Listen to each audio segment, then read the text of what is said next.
I guess.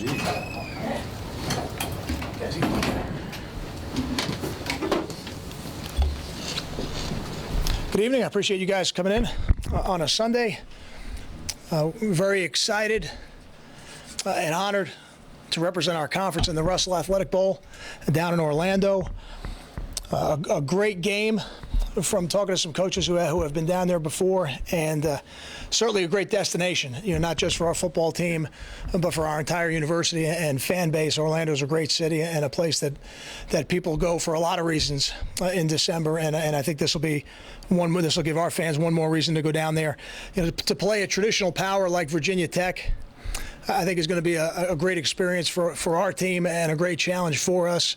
Coach Beamer is the active wins leader amongst Division I football coaches, and certainly his track record speaks for itself. They've got a fine football team. I'm in the beginning stages of getting to know their team a little bit better, but I know they've got a very talented quarterback in Logan Thomas who leads their team both in passing and in rushing, and they've got a very fine defense, ranked 24th in the country, and do an excellent job against the run, and certainly do an excellent job in scoring defense as well. As you would expect from a Frank Beamer team, their special teams are excellent, and their kickoff returner and their punt returner, both really fine football players. Their punt returner we're very familiar with, somebody that we had a lot of interaction with during the recruiting process. And we are very excited to get going here with the second season. The bowl season gives us an opportunity to, I think, do a couple different things. On a football team where we were able to redshirt 17 freshmen, it gives us another 14 practices to develop that group of players and get them ready to be hopefully contributors next season.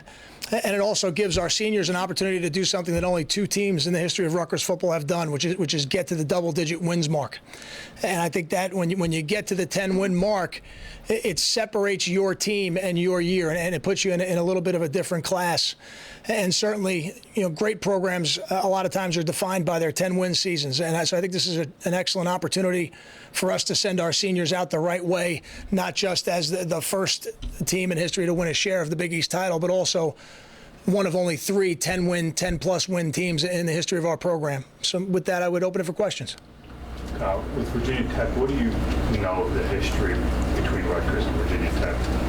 I know they're a former member of the Big East, but when I got here in 2005, Virginia Tech was already in the ACC. So I know Virginia Tech's had an excellent football program for a long time. And other than that, I really don't know much about the rivalry between those two schools.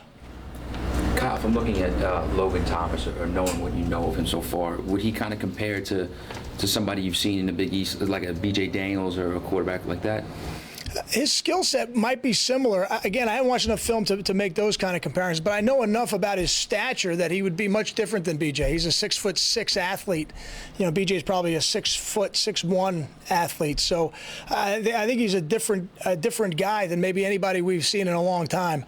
But until we watch the film and really get into it, we haven't even done the film exchange part of it just yet. So until we do that, it's tough to say. How's your team psyche, and do you have any doubt that they'll be able to regroup and win a ball game? I think, following the game, we were certainly disappointed. There's no doubt as a football program, we were disappointed at the outcome of the game. But when I got a chance to see the players today, they're excited about the opportunity that's ahead of us. And I think we certainly have proven that over the years, the last 7 years specifically, that our track record in terms of getting ready for these bowl games is pretty good, whether coming off a win or coming off a loss at the end of the season.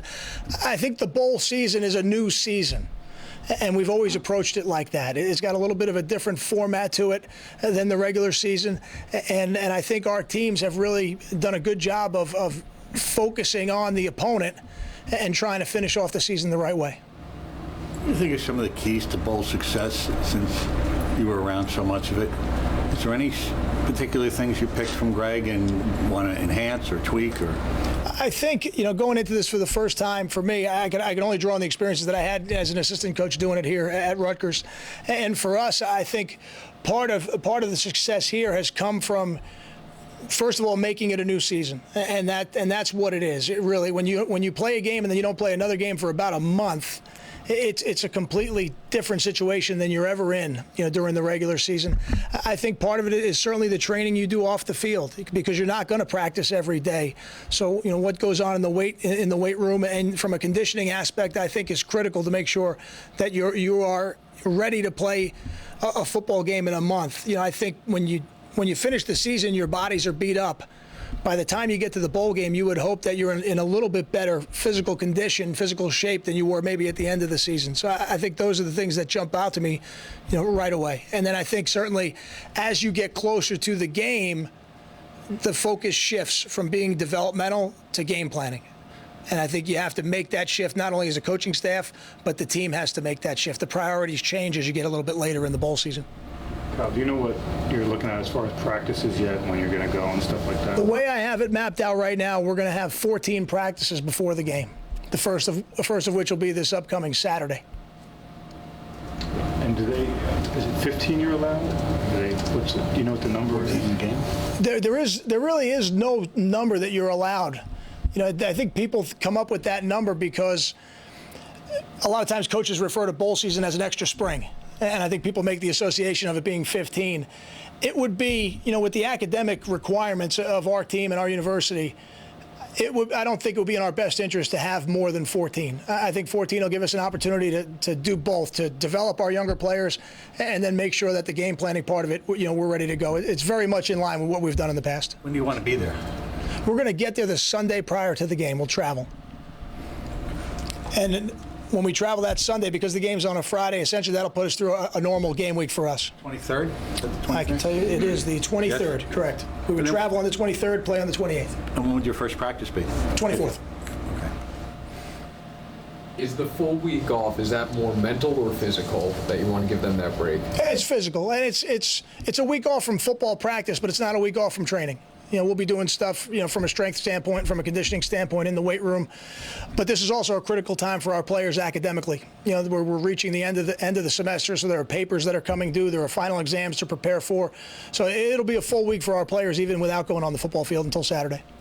How much of a kind of a, not necessarily a shock, but a new experience for the true freshmen or the redshirt kids who are going through finals and going through a bowl season, for the first time? How much of an adaptation thing is it for them? It is. It's a tremendous change. The players have gone through a longer season than they've ever gone through, and now they're about to go through another season. And they'll have this week off the field, but we're still going to train through it. And from an academic standpoint, it's a little bit different than anything they've experienced because they're going through college courses for the first time. So there definitely is a transitional phase into bowl season for those freshmen, and I think we try to stay very in tune to that with the position coaches and the academic support, et cetera, to make sure we get them through it the right way. Is it any kind of challenge to balance fun and the business aspect of it? It never has been for me.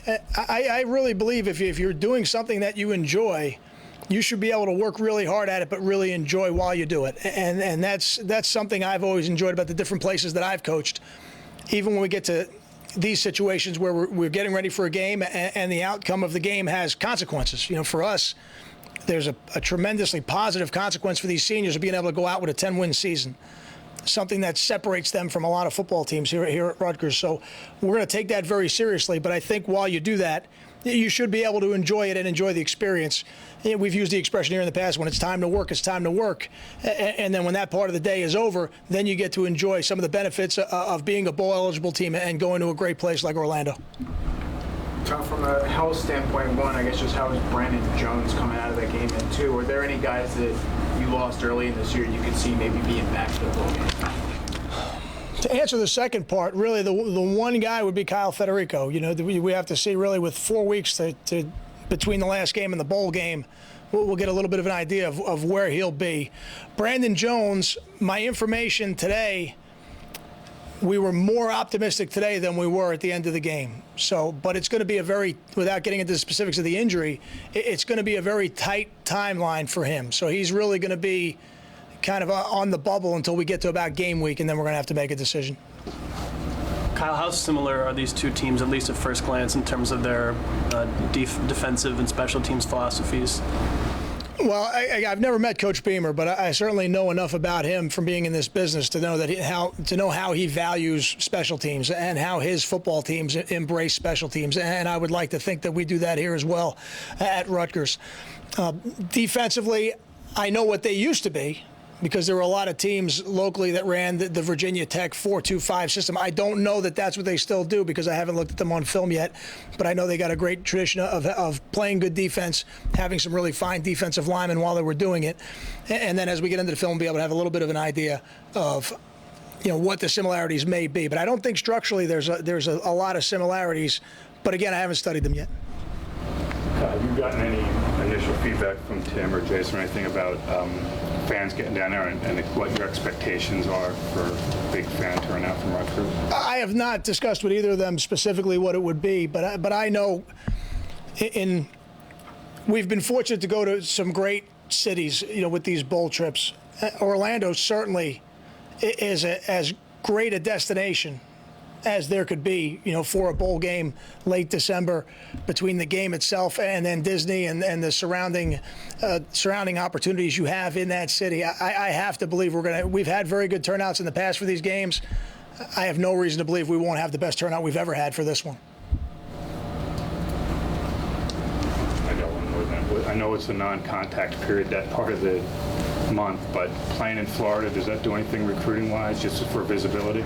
It certainly doesn't hurt, and it certainly is nice for the players on our team, that are from Florida. It gives their families a chance, and maybe family members or former teammates or former coaches who haven't been able to get up here to see a game. It gives them an opportunity in their home state to get out and see their guys, play locally. So I think certainly when you go to a bowl game in an area that you recruit, there's no negative to it. It can only be a positive. Any other questions for Kyle? Thanks, guys. Thank you. Thank you.